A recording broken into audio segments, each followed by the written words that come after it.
was a fairly new Toastmaster competing in my first area contest. After the speech, a very experienced Toastmaster came to me.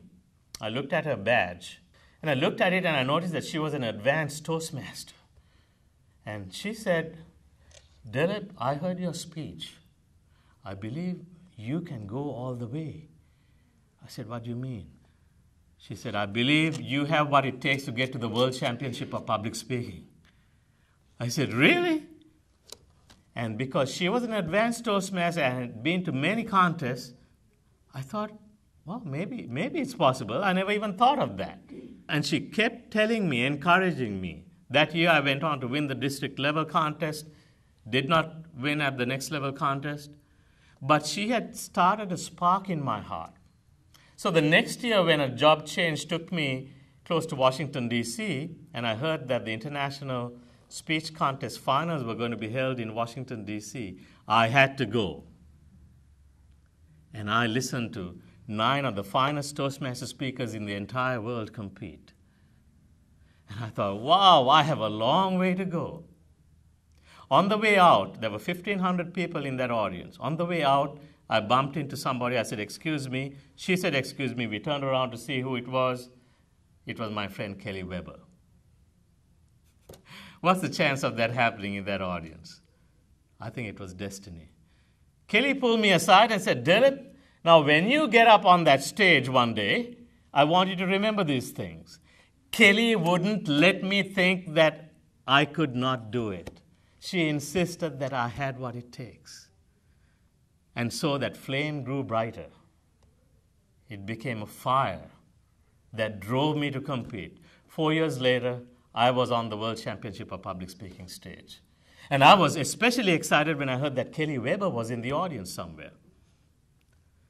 Well, after the contest, as I mentioned, I placed second, I had to find Kelly. But I couldn't.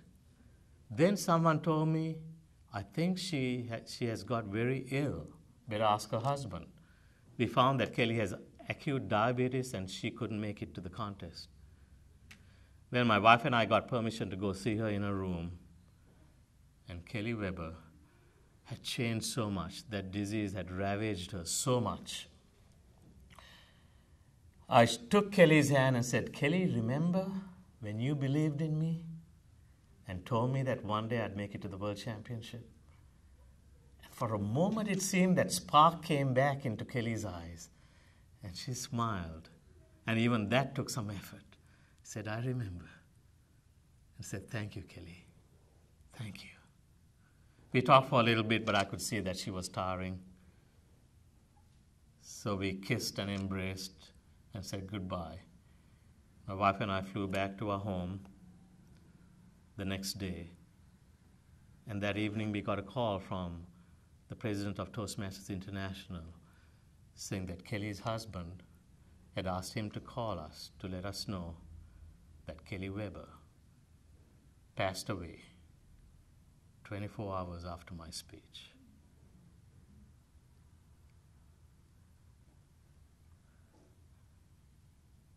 Figuratively, I fell to my knees and praised God for the fragrance of Kelly Weber. Think of the people to whom you can play the role of Kelly Weber.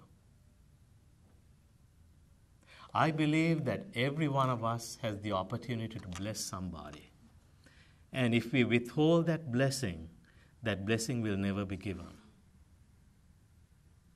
You see, Kelly Weber's belief in myself transformed my life because I went from being a full-time scientist to a full-time speaker and trainer. But it all started when someone said, "I believe in you," so that I could learn to believe in myself. How about you? Who are the Kelly Webers in your life? And to whom can you be a Kelly Weber?